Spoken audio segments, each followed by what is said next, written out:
earlier today I did talk with David Walls, who's the executive director of the Family Foundation of Kentucky. They were very active on Senate Bill 150. Here's his thoughts about the KDE guidance. David Walls with the Family Foundation, thank you so much for your time. Appreciate it. Good to be with you, Renee. What are the Family Foundation's objections to the KDA guidance on SB 150? We're very concerned about the really absurd guidance that they provided in this updated guidance, where they're essentially encouraging school districts to not follow the law. The idea that the legislature in these important provisions and protections for kids gave school districts a choice as to what portion of the law would be followed is pretty ridiculous. And we know this is the case because their original guidance on April 17th on this section just gave a plain reading of the provisions.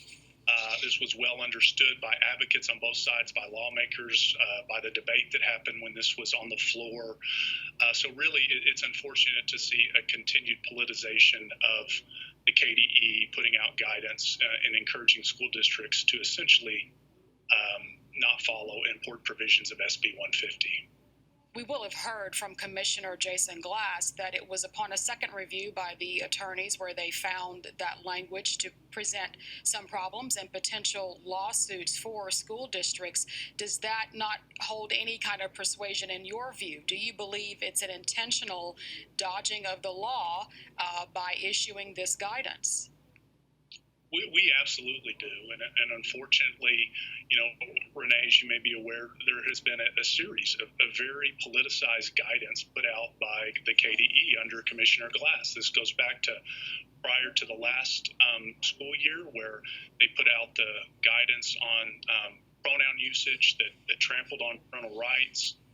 Some of the provisions in SB 150 specifically were included because of some of the problems in the previous guidance as it related to parental rights. And so now, unfortunately, the KDE has once again given in to the demands of LGBTQ advocates who have been demanding that SB 150 not be followed, really from the moment that it was first passed. And so I have every reason to believe that when you put an initial guidance out that's a plain reading of what the law requires, and then you hear from advocates telling you to not follow the law and to look for ways around the law, and then you put out an updated guidance saying that, it's pretty clear what's going on here.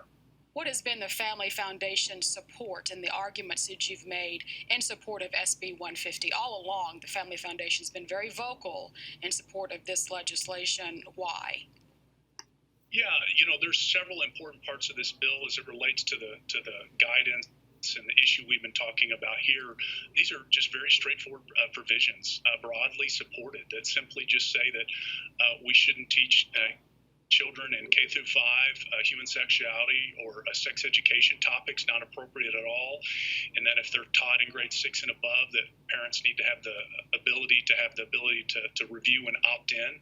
And then also an important protection that says we're not in favor of indoctrinating our children on radical gender ideology in any grade level.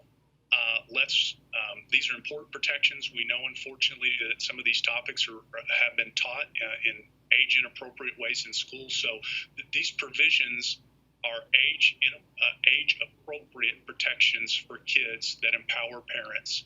And so it's very important from our perspective to ensure that this law is followed, that schools are encouraged to follow the law. And it's why we have been encouraging our advocates to contact Commissioner Glass, contact the governor, contact the KDE to encourage them to drop this guidance. And we've had almost 20,000 messages that have been sent. This issue is really resonating with people across Kentucky to see the law followed.